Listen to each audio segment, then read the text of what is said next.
இதற்கு கொடுக்கப்பட்ட தலைப்பு என்ன? ஞானத்தின் ஆழம். வாசிக்க கேட்போம். ஆதார வசனம் சங்கீதம் 139 சங்கீதம் 6 வசனத்தை வாசிக்கலாம். இந்த அறிவு எனக்கு மிகுந்த ஆச்சரியமும் எனக்கு எட்டாத உயரமுமாயிருக்கிறது. அல்லேலூயா. கண்களை மூடி ஜெபிக்கலாம். பரிசுத்தமுள்ள நல்ல பிதாவே, வாசிக்கப்பட்ட ஆண்டவரே, இந்த வசனத்திலிருந்து இந்த 139 சங்கீதத்தை தியானிக்கக்கூடிய கிருபைகளை தாங்க. பரிசுத்த ஆவியானவர் பேசுங்கப்பா. ஆண்டவரே ஸ்தோத்திரம். வயதான நாட்களிலே, அந்திம நாட்களிலே பக்தன் தாவீதை கொண்டு எழுதி வைத்த இந்த சங்கீதத்தை தியானிக்கும் போது நாங்களும் ஆண்டவரே ஸ்தோத்திரம் இந்த ஆவிக்குரிய முதிர்ச்சியை நாங்கள் பெற்றுக்கொள்ள கிருபை செய்யுங்க. நல்ல ஸ்பிரிச்சுவல் மெச்சூர்ட் பர்சனாக இருக்கணும் ஆண்டவரே.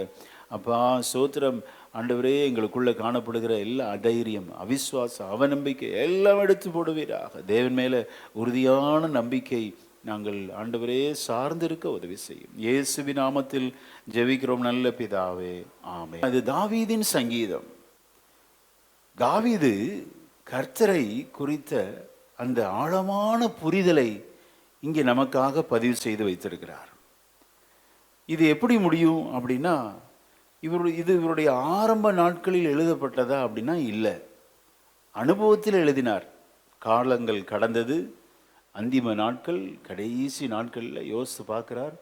ஆண்டவர் இவரை நடத்தின விதங்கள், இவரை போஷித்த விதங்கள், இவரை உயர்த்தின விதங்கள் எல்லாவற்றையும் அவர் மனதிலே வைத்து ஒரு கன்க்ளூஷனாக எழுதுகிறார். நமது ஆண்டவர் எப்படிப்பட்டவர், அவரை குறித்த புரிதல் நமக்கு எப்படி இருக்க வேண்டும் என்று, விசேஷமாக ஒரு தூய்மையான வாழ்க்கை வாழ நாம் என்ன செய்ய வேண்டும் என்று சக்தி வாய்ந்த ஒரு ஜெபத்தோடு இந்த சங்கீதத்தை பக்தன் முடிக்கிறார். அல்லேலூயா, ஆமென். என்ன நாம் ஆசீர்வாதம் பெற்றாலும் நம்ம வாழ்க்கையில் தூய்மை, பரிசுத்தம் இல்லைன்னா ஒன்றுமே இல்லைங்க.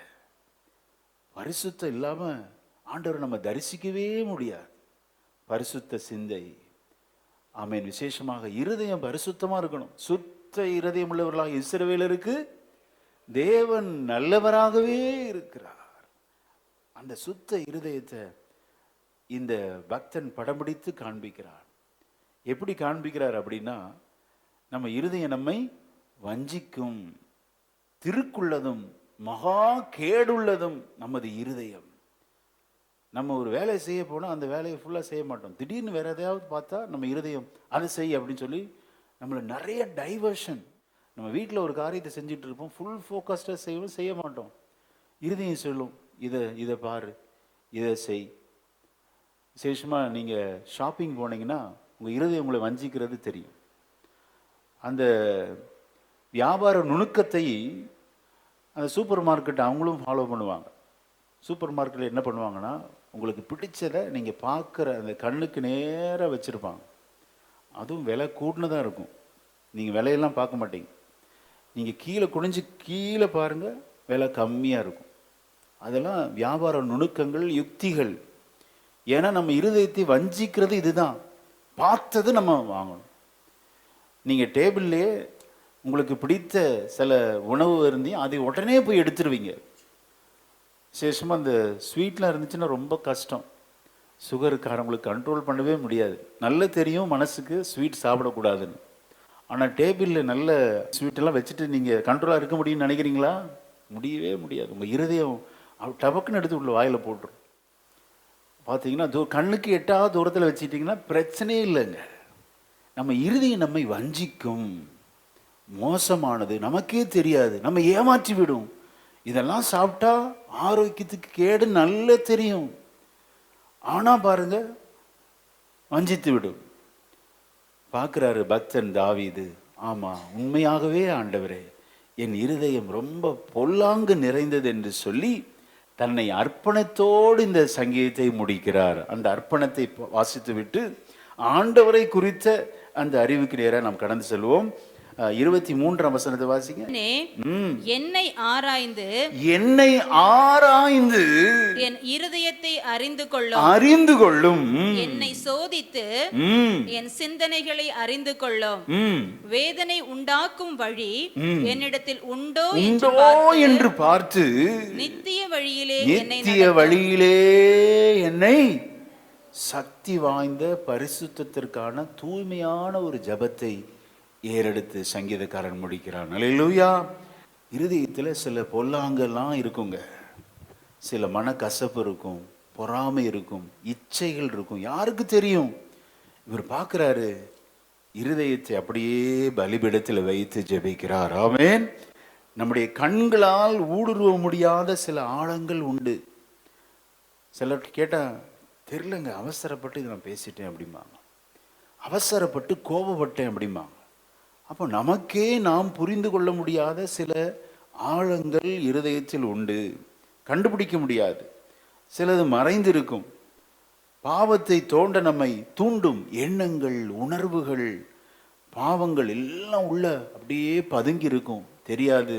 இந்த காலவெளியில் நாம் எதை சாதிக்கிறோமோ இல்லையோ, நம்முடைய வாழ்க்கையில் ஒரு காரியத்தை நாம் கட்டாயம் செய்ய வேண்டும், அது பரிசுத்தமான வாழ்க்கை. ஆமென். எல்லா ஆசீர்வாதங்கள் வந்து அசுத்தத்தோடு நம்ம வாழ்க்கையை முடிச்சா எப்படி இருக்கும் பாருங்க. சங்கீதக்காரன் இந்த சங்கீதத்தை முடிக்கும் போது, வேதனை உண்டாக்கும் வழி என்னிடத்தில் உண்டோ என்று பார்த்து நித்திய வழியிலே என்னை நடத்தும். அல்லேலூயா. என்ன அருமையான வார்த்தை பாருங்க. 2 வசனத்தை, ஆண்டவரே இப்படிப்பட்ட ஒரு தூய்மையான பரிசுத்த எண்ணங்கள் என் இருதயத்தில் நிரம்பி இருக்கட்டும் சொல்லி ஒரு ஜெபமாக எல்லாம் சேர்ந்து அந்த 2 வசனத்தை வாசிக்கலாமா? வாசிக்கலாம். தேவனே என்னை ஆராய்ந்து என் இருதயத்தை அறிந்து கொள்ளும், என்னை சோதித்து வேதனை உண்டாக்கும் வழி என்னிடத்தில் உண்டோ என்று பார்த்து என்னை நடத்தும். அல்லேலூயா. அற்புதமான ஜெபம். கவனிங்க, சங்கீதக்காரன் தாவீது ஆண்டவரை எப்படி பார்க்கிறார் அப்படின்னா, சர்வ வியாபகர். நம்ம வாசையில சொல்லணும்னா, அவர் தூணிலும் இருப்பார், துரும்பிலும் இருப்பார். அது யாருக்கு சிறந்த வார்த்தைன்னா, நாம் ஆராதிக்கிற இயேசு கிறிஸ்துவு. அல்லேலூயா. எல்லா இடத்திலும் வியாபகம் பண்ணுகிறவர் நமது கர்த்தர். ஆமென். அல்லேலூயா. அதான் சர்வ வியாபகர். வியாபகர் வேற, சர்வ வியாபகர், ஆல்மைட்டி. அவருக்கு எல்லாம் அந்த அதிகாரம் இருக்குங்க. சர்வ ஞானி, சகலமும் அறிந்தவர். ஆமென். ஆனா நமக்கு என்ன அப்படின்னா, கற்றது கைமண் அளவு, கல்லாதது. நமக்கு லேர்னிங் ப்ராசஸ் இருந்து கொண்டே இருக்கு. அவருக்கு ஏதாவது கற்கணுமா அப்படின்னா தேவையே இல்லை, எல்லாம் அறிந்தவர். ஆமென். சர்வ ஞானி, சர்வ வியாபகர். சர்வ வியாபகர்னா ஆம்னி பிரசன்ஸ் சொல்லுவாங்க ஆங்கிலத்தில். ஆம்னி பிரசன்ஸ் அப்படின்னா எல்லா இடத்திலும் இருக்கிறார். அடுத்து சர்வ அறிவுடையவர், ஆம்னி சயின்ஸ் சொல்லுவாங்க.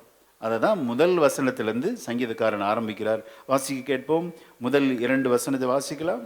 கர்த்தாவே, நீர் என்னை ஆராய்ந்து அறிந்திருக்கிறீர். என் உட்காருதலையும் என் எழுந்திருக்குதலையும் நீர் அறிந்திருக்கிறீர். என் நினைவுகளை தூரத்திலிருந்து அறிகிறீர். அல்லேலூயா.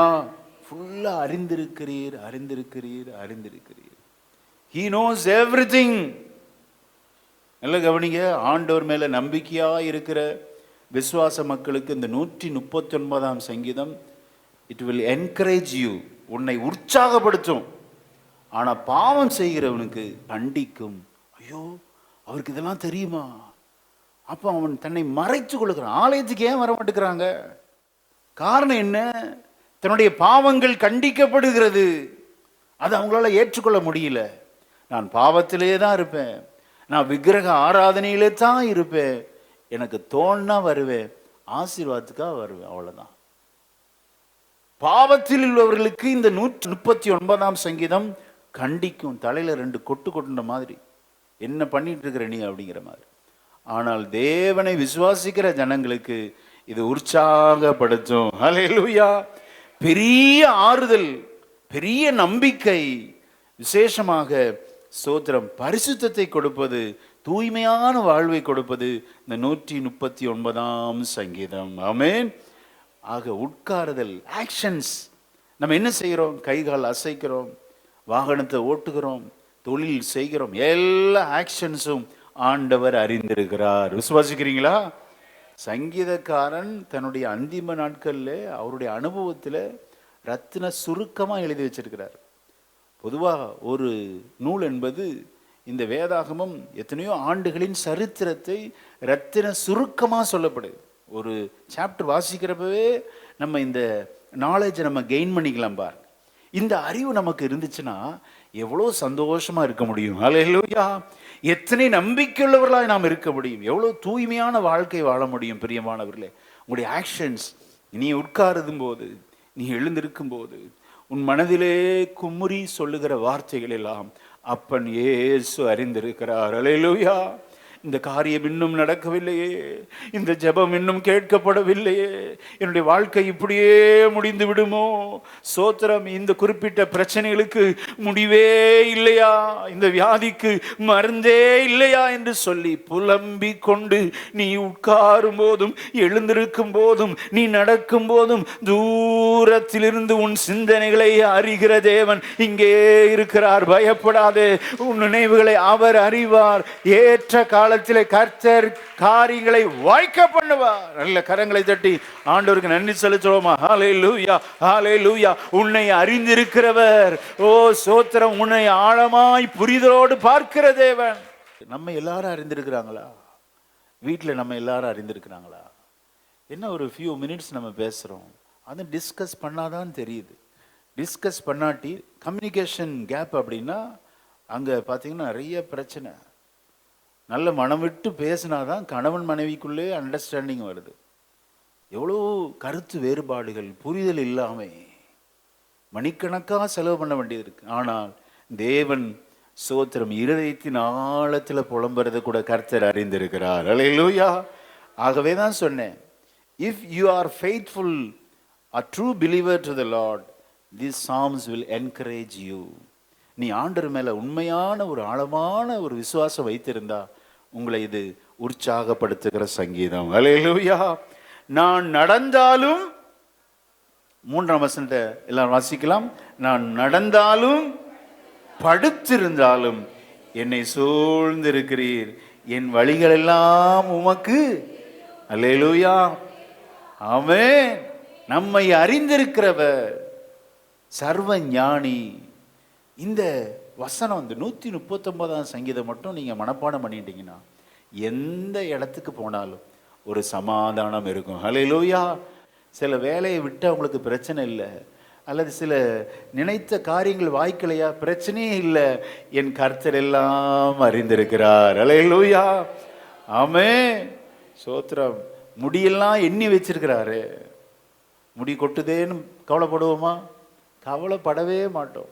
ஏன்னா அவருடைய பெர்மிஷன் இல்லாம ஒன்று என் வாழ்க்கையில் நடப்பதில்லை. ஆமென். உன் பலவீனங்களை கர்த்தர் அறிந்திருக்கிறார், உன் மனதின் குமுறல்களை அறிந்திருக்கிறார். பயப்படாதே. நமக்கு ஒரு பெரிய ஆறுதலை கொடுக்கிறது. அல்லேலூயா! நம்பிக்கையை கொடுக்கிறது. ஆமென். அடுத்த 4ஆம் வசனத்தை வாசிக்க கேட்போம். என் நாவில் சொல் பிறவாததற்கு முன்னே இதோ இதோ கர்த்தாவே அதையெல்லாம் நீர் அறிந்திருக்கிறீர். ஆண்டவரே, இப்ப நான் என்ன பேச போறேன், இந்த வசனம்லாம் உங்க இருதயத்தின் ஆழத்துல இருந்துச்சுன்னா இன்டர்வியூக்கு போறப்ப ரொம்ப ஈஸியா இருக்கும். ஆண்டவரே, கரெக்டான பதில நீங்க என் வாயில போடுங்க, ஈஸியா நான் இன்டர்வியூ அட்டெண்ட் பண்ண முடியும். ஹல்லேலூயா! ஆமென். உங்க செல்ஃப் கண்ட்ரோல் இருக்குங்க, நான் உங்க கட்டுப்பாட்டில் இருக்கும், நான் பேசுறது கரெக்டா பேசுவேன், அப்படி ஒரு கான்ஃபிடன்ஸ் இருக்கும், ஒரு நம்பிக்கை இருக்கும். ஏன்னா என் நாவில் சொல் பிறவாததற்கு முன்பாகவே கர்த்தர் இவையெல்லாம் அறிந்திருக்கிறார். ஆமென். இதை ஒரு பக்தன் இப்படியாக வர்ணிக்கிறார். ஓ, ஆண்டவர் உளவு பார்க்கிறாரோ அப்படிங்கிறார். ஒரு ஸ்பை நம்மளை, ஒரு கேமரா வாட்ச் பண்ணிட்டே இருந்தா ஃப்ரீடம் இருக்காது, நமக்கு தனி உரிமை இருக்காது. இதை தாவீது விரும்பினாரா அப்படின்லாம் சில வேத பக்தர்கள் கேட்குறாங்க. சரி, இப்படிலாம் பல கோணத்தில் நம்ம வேத வசனத்தை நம்ம தியானிக்க முடியும். அல்லேலூயா. ஆனால் ஒன்றை அறிந்து கொள்வோம், நம்முடைய தகப்பனின் கண்காணிப்பில் நாம் இருக்கிறோம். அல்லேலூயா. நம்ம எல்லாருக்கும் பிள்ளைகள் இருக்கிறாங்க. சில நேரத்தில் ஃபுல் மானிட்டரிங் பண்ண மாட்டோம், அப்படியே விட்டுருவோம். அவங்களுடைய நம்ம ஃப்ரீடம் கொடுக்கணும். அப்படி ஆண்டவர் என்னை உளவு பார்க்குறவரோன்னு நினச்சிட வேண்டாம், எல்லாம் அறிந்திருக்கிறார். ஆமென். அவருடைய கரம் நம்மேல் இருக்கிறதாம். வாசிக்கலாம், அடுத்த வசனத்தை வாசிக்கலாம். முற்புறத்திலும் பிற்புறத்திலும் நீர் என்னை நெருக்கி உமது கரத்தை என் மேல் வைக்கிறீர். ஹல்லேலூயா. ஆண்டவர் நம்மை நெருக்குகிறார். சில போராட்டங்களை ஆண்டவரே அனுமதிக்கிறார். ஏன்னா ஆண்டவரை விட்டு நாம் விலகி போகவே கூடாது. ஆமென். இவைகளெல்லாம் ஆம்னி பிரசன்ஸ், ஆம்னி சைன்ஸ், இதெல்லாம் பக்தன் யோசித்து பார்த்து ஒரு கன்க்ளூஷன் சொல்றாரு. இந்த சங்கீதத்தின் மையத்திலே, இந்த அறிவு எனக்கு மிகுந்த ஆச்சரியமும் எனக்கு எட்டாத உயரமுமாய் இருக்கிறது. இதுதான் ஞானத்தின் ஆழம். அந்த ஆழத்தில் நம்ம கடந்து செல்லணுங்க. ஒரு காரியத்தை மேலோட்டமாக நம்ம பார்த்து பழகிட்டோம். நம்ம அப்படிதான், நம்முடைய ப்ராட்டப் அப்படிதாங்க. அம்மா பட்டாம்பூச்சினா பட்டாம்பூச்சி, பட்டர்ஃப்ளை அப்படி தான் இருக்கும். அதை வேறு கோணத்தில் நம்ம தியானிச்சிருக்கிறோமா? சில கவிதை எழுதும்போது சொல்கிறாங்க, உதிர்ந்த பூக்கள் இணைவது பட்டாம்பூச்சியாம். உதிர்ந்த பூக்கள் மலர், அந்த இதழ்கள் கீழே விழும் பாருங்க, அது இணைவது பட்டாம்பூச்சி. அந்த அப்படிலாம் ரசிக்கிறாங்க. அந்த ரசனை நமக்கு இல்லை. சும்மா எல்லாம் மொட்டை மொட்டையாக மேலோட்டமாக அப்படியே பார்த்துட்டு போயிட்டு இருக்கிறோம். ஒரு ரோஜா பூவை பார்க்குறப்ப எப்படி பார்க்குறோம்? இவ்வளோ முள்ளுகள் இருக்கே, இதன் நடுவில் இவ்வளோ அழகான கலர்ஃபுல் பிக்சர். அதை மட்டும் பார்க்கக்கூடாது, அதை கசக்கும் போது நல்ல நறுமணம். சில வாழ்க்கையில் நம்முடைய நெருக்கங்கள், கசப்புகள், போராட்டமான காரியங்கள் நம்முடைய இருதயத்தில் இருக்கிற நல்ல சுபாவங்களை வெளியே கொண்டு வரும். ஹல்லேலூயா. ஆமே. ரோஜா பூவின் இதழ்களின் மேல் இருக்கிற பனித்துளியை பாருங்க. இப்படிலாம் ரசனை இல்லாமல் போயிடுச்சு. ஏன்னா நம்ம பிராட்டப் அப்படி. நம்ம பேரண்ட்ஸ் ஏதாவது வேலையை பாரு, எனக்கு 1008 வேலை இருக்குது. சின்ன பிள்ளைகள்கிட்ட நம்ம கரெக்டாக விவரமாக அவங்களுடைய ரசனை உள்ளவர்களாய், நல்ல ஆழமான புரிதல் உள்ளவர்களாய் நாம் அவர்களை வளர்க்க வேண்டும். ஹல்லேலூயா. ஸ்தோத்திரம். உங்களை ஞானத்தின் ஆழத்திற்கு கர்த்தர் சங்கீதக்காரன் தாவீதின் மூலம் அழைத்து செல்ல விரும்புகிறார். எத்தனை பேர் ஆயத்தமா இருக்கிறோம்? ஆமென். இந்த அறிவு எனக்கு மிகுந்த ஆச்சரியமும் எனக்கு எட்டாத உயரவுமாய் இருக்கிறது. ஆமென். அடுத்து வாசிங்க, 7ஆம் வசனத்தை வாசிக்கலாம். முதல் 6 வசனம் ஒரு பகுதி, அடுத்து 7 முதல் 12 வாசிக்கலாம். உம்முடைய ஆவிக்கு மறைவாக எங்கே போவேன், எங்கே போவேன்? உம்முடைய சமூகத்தை விட்டு எங்கே ஓடுவேன்? எங்க ஆண்டவரே ஓட முடியும்? பக்தன் தாவீது சொல்கிறார், நோ எஸ்கேப். ஆமென். வானத்துக்கு ஏறினாலும் நீர் அங்கே இருக்கிறீர், நான் பாதாளத்தில் படுக்கை போட்டாலும் நீர் அங்கே இருக்கிறீர். ஹல்லேலூயா. He knows where you go. நீ எங்க போனாலும் கர்த்தர் உன்னை அறிந்திருக்கிறார். வானத்துக்கு ஏறினாலும், அப்சைட் டவுன், ஆமென், ஈஸ்ட் வெஸ்ட், நார்த் சவுத், எங்க போனாலும் சரி, அவருடைய பார்வைக்கு உன்னால் மறைக்கவே முடியாது. ஆமென். எவ்வளவு பெரிய ஞானம் பாருங்க. இந்த புரிதல் நமக்கு இருந்து விட்டா அந்தரங்க பாவம் செய்ய முடியுமா? வாய்ப்பே இல்லைங்க. தகராறு செய்ய முடியுமா? ஒன்றும் செய்ய முடியாது. ஏன்னா சகலமும் அவருடைய பார்வையிலே நிர்மாணமாய் இருக்கிறது. ஆமென். அவருக்கு இருளும் ஒண்ணுதான், வெளிச்சமும் ஒண்ணுதான். இருட்டு அவருக்கு ஒண்ணுதாங்க. அவரை எப்படிங்க மறைக்க முடியும்? அவரது சமூகத்தை விட்டு எங்கே ஓடுவே? பாதாளத்தில் படுக்கை போட்டாலும் நீர் அங்கே இருக்கிறீர். அதான் நான் சொன்னேன், ஆம்னி பிரசன்ஸ். முதல் 6 வசனங்கள் ஆம்னி சைன்ஸ், அறிந்திருக்கிறது. மீதமுள்ள பகுதிகள் 7 to 12 பார்த்தீங்கன்னா ஆம்னி பிரசன்ஸ். அவர் சர்வ வியாபகர், எல்லா இடத்திலும் இருக்கிறார். அவருக்கு மறைவானி எங்க போவ? இந்த வசனங்கள்லாம் இருதயத்தில் எழுதிட்டா நம்மால பாவம் செய்யவே முடியாது. ஆமென். இருதயத்தின் யோசனைகளிலே கூட பாவம் செய்ய முடியாதுங்க. பரிசுத்தமான வாழ்க்கை இந்த பரிசுத்த எழுத்துக்கள் நமக்கு தருகிறது. ஆமென். இந்த பரிசுத்த வேதாகமத்தை நல்ல வாசிங்க. அப்ப நீங்க கேட்கலாம், ஏன் பாஸ்டர் பாவம் செய்யாம இருக்க முடியுமா? அப்பப்போ வரும். அடிக்கடி நான் சொல்லுவேன், நம்ம தலை மேல காக்கா பறக்கிறத நம்ம தடுக்க முடியாது. ஆனா காக்கா நம்ம தலையில கூடு கட்டுறதை நம்மளால தடுக்க முடியும். அப்படித்தானே? சில பாவ சிந்தனைகள் வரும், அதை நம்ம தடுக்க முடியாது. ஆனா இந்த வார்த்தைகள் நமக்குள்ள இருந்துச்சுன்னா, ஆமல்ல இப்படிலாம் நம்ம தியானிச்சிருக்கிறோமே, நம்ம இருதயத்துல கூட இந்த யோசனை வரக்கூடாது என்று சொல்லி நாம் நம்மை சுத்திகரிக்க மிக சிறந்த அதிகாரம் 139 சங்கீதம். அல்லேலூயா. அடுத்து வாசிங்க, 9ஆம் வசனத்தை வாசிங்க. நான் விடியற் காலத்து செட்டைகளை எடுத்து சமுத்திரத்தின் கடையாந்திரங்களிலே போய் தங்கினாலும் அங்கேயும் நடத்தும் உமது கரம் என்னை. அல்லேலூயா. wherever you go, he knows everything. அவர் உன்னை அறிந்திருக்கிறார். he is with you. அவருடைய பிரசன்னம் கூட இருக்கிறது. விசுவாசிக்கிறீங்களா? எந்த இடத்துக்கு போனாலும் சரி, தனிமைங்கிறத நீங்க உணரவே முடியாதுங்க. ஏன்னா இந்த நாலேஜ் நமக்கு இருக்கணும். எல்லா இடத்திலும், இந்த வனாந்தரத்திலும் கர்த்தர் என்னை நடத்துகிற கரம் என்னோடு கூட இருக்கிறது. ஆமென். நான் எங்கே போவேன், எங்கே ஓடுவேன், இந்த அறிவு எப்படிங்க இவருக்கு வந்துச்சு? இந்த ஆழமான புரிதல், இந்த ஞானம் இவருக்கு எப்படி வந்துச்சு? இந்த தாவீதுக்கு எப்படி இப்படி ஒரு புரிதல் வந்தது? வாசிக்க கேட்போம். 2 சாமுவேல் 12:12. நீ ஒளிப்பிடத்தில் அதை செய்தாய், நானோ இந்த காரியத்தை இஸ்ரவேலர் எல்லாருக்கும் முன்பாகவும் சூரியனுக்கு முன்பாகவும் செய்விப்பேன் என்றார் என்று சொன்னான். அடுத்து, அப்பொழுது தாவீது நாத்தானிடத்தில், நான் கர்த்தருக்கு விரோதமாய் பாவம் செய்தேன் என்றான். நாத்தான் தாவீதை நோக்கி, நீ சாகாதபடிக்கு கர்த்தர் உன் பாவம் நீங்க செய்தார். ஆண்டவர் தாவீதை நேசிச்சாருங்க. சில நேரத்தில் நம்ம நினைப்போம், ஆண்டவர் ஏன் இந்த பாவத்தெல்லாம் எனக்கு கண்டிக்கிறார்? ஸ்தோத்திரம். எல்லாரும் எவ்வளவு பெரிய கொடூரமான பாவம் செய்யறாங்க, நான் என்ன அப்படி செஞ்சிட்டேன் அப்படின்னு நினைக்கலாம்.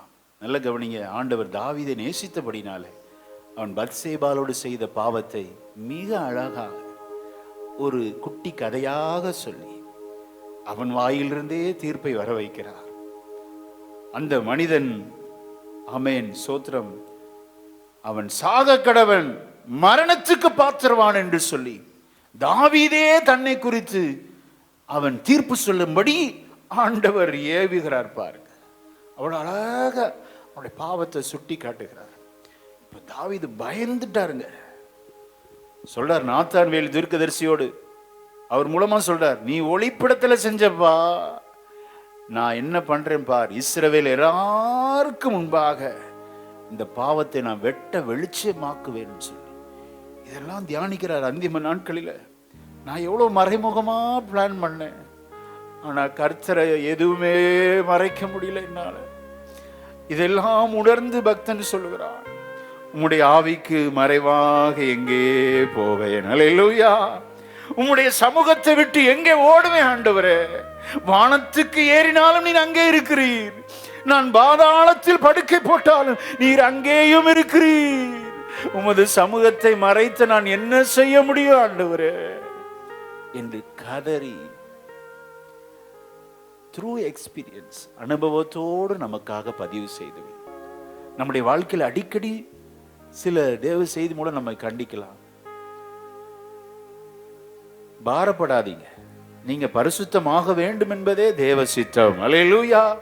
சின்ன சின்னதை கூட ஆண்டவர் கண்டிப்பார். காரணம் என்ன அப்படின்னா, நீங்கள் தேவனோடு இருக்க கர்த்தர் உங்களை தெரிந்து கொண்டிருக்கிறார். ஆமென். எந்த ஒரு சின்ன கடுகளவு பாவம் கூட தேவனையும் உங்களையும் பிரிக்க கூடாது என்பது அதில் அவர், ஆமென், கருத்தாய் இருக்கிறார். ஆமென். பாவம் செஞ்சிட்டேன், ஆனா இப்ப என்ன பண்றது? பாவத்தில் விழுந்த தாவீது மனம் திரும்பினார், ஆண்டவரோடு உறவாட ஆரம்பித்தார். எல்லா பாவத்தையும் விட்டு விட்டு தேவனுக்கு இனி என்ன பிடிக்கும் அதை செய்கிறதுல தீவிரமாய் மாறினார். அல்லேலூயா. ஆமென். எவ்வளவு அருமையான வாழ்க்கை பார். பாவம் செஞ்சிருக்கலாம், ஒருவேளை இந்த வசனத்தை கேட்கிறவங்களுடைய வாழ்க்கையில சில அந்தரங்க மறைமுகமான, ஆமென், கர்த்தர் கண்டிக்கிற பாவங்கள் இருக்கலாம். இன்னைக்கு அதை விட்டுருங்க. உங்களுக்கு ஆண்டவர் ஒரு தூய்மையான வாழ்க்கையை வைத்திருக்கிறார். ஆமென். நல்ல ஒரு எதிர்காலத்தை அப்பன் இயேசு வைத்திருக்கிறார்.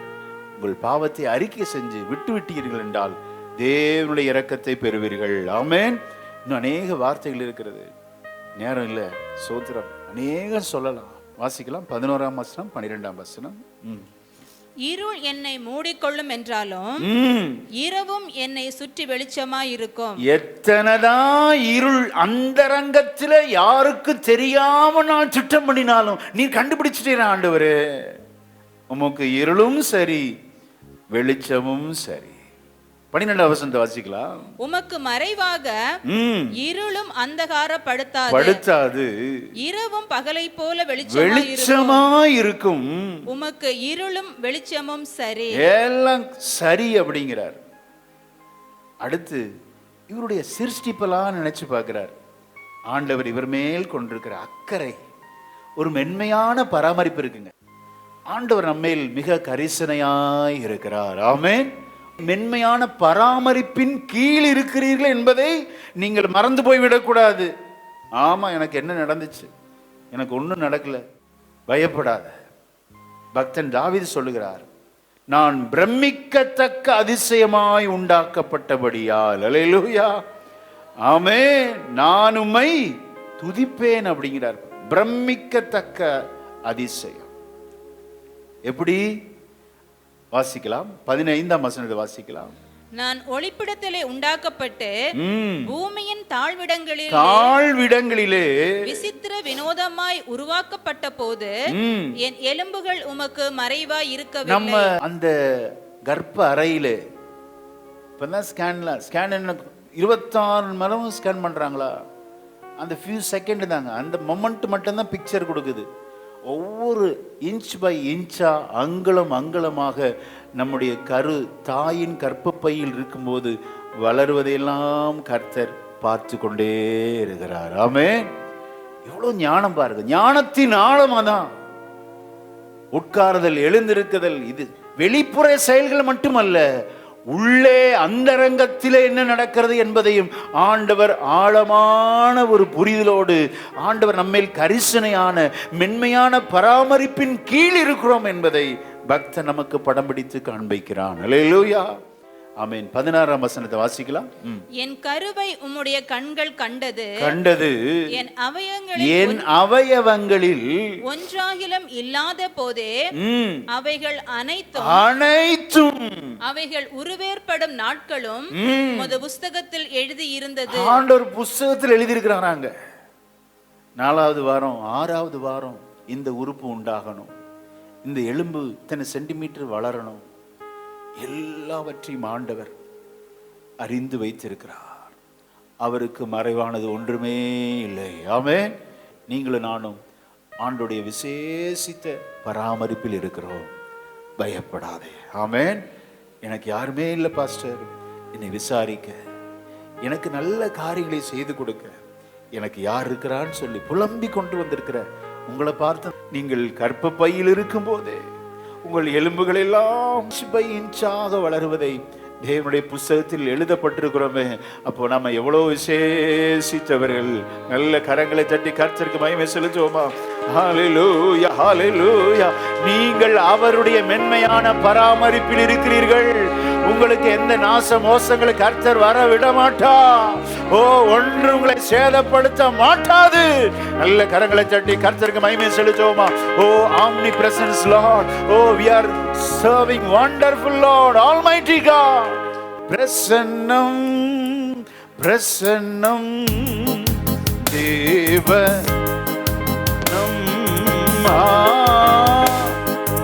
ஞானத்தின் ஆழத்தில் கர்த்தர் நம்மை அழைத்திருக்கிறார். யோசித்து பாருங்க. நம் உலகமெல்லாம், ஓ உலகமெல்லாம் உங்க அன்பு, உங்க பராமரிப்பு, உங்க பிரசன்னம், இது போதும் ஆண்டவரே. பிரசன்னம் glory, amen. தேவ ஆமென். பிரசன்னம். ஞானத்தின் ஆழம் என்ற தலைப்பில் எங்களோடு பேசினீரப்பா. இந்த புரிதல் எத்தனை ஆழமானது சுவாமி. இந்த அறிவு எனக்கு மிகுந்த ஆச்சரியம் என்று சங்கீதக்காரன் சொல்லுகிறான். அப்பா, நாங்களும் எங்களுடைய சிருஷ்டித்த விதம், தேவன் எங்களை நடத்தி வருகிற விதம், ஆண்டவர் எல்லாவற்றையும் ஆராய்ந்து உண்மை நல்ல துதிக்கிற ஜனங்களாக இருக்கணும் சுவாமி. விசேஷமாக சக்தி வாய்ந்த ஒரு ஜபத்தோ முடிக்கிறார் சுவாமி. அந்த பரிசுத்தத்தை நாங்கள் ஆண்டவரே எப்படியாவது காத்துக்கொள்ள நாங்கள் முயற்சி எடுக்கணும் ஆண்டவரே. எங்களால் முடியாது சுவாமி, உம்மால் எல்லாம் கூடும். எங்களுடைய நினைவுகளின் தோற்றங்கள் எல்லாம் அறிந்திருக்கிறீர். நினைவுகளின் தோற்றங்கள், இருதயத்தின் யோசனைகள் எல்லாம் பரிசுத்தமாய் இருப்பதாக. எந்த ஒரு அசுத்த சிந்தனைகள் இந்த வசனத்தை கேட்ட ஜனங்களுக்கு வரக்கூடாது சுவாமி. இந்த 139ஆம் சங்கீதம் எப்போது எங்களுடைய நினைவுக்கு வரட்டும். எங்களை பரிசுத்தமாய் காத்துக்கொள்ள உதவி செய். எங்கள் பிள்ளைகளும் பரிசுத்தமாய் வாழனப்பா. அடுத்த சந்ததிக்கு இந்த செய்தியை நாங்கள் கடத்தி விட்டு செல்ல உதவி செய்யும். எங்களோடு பேசியிருக்கிறீர். நாங்கள் உமது மென்மையான பராமரிப்பில் இருக்கிறோம் சுவாமி. ஒன்று எங்களை சேதப்படுத்தாது சுவாமி. இயேசுவின் நாமத்தில் ஜெபிக்கிறோம் நல்ல பிதாவே,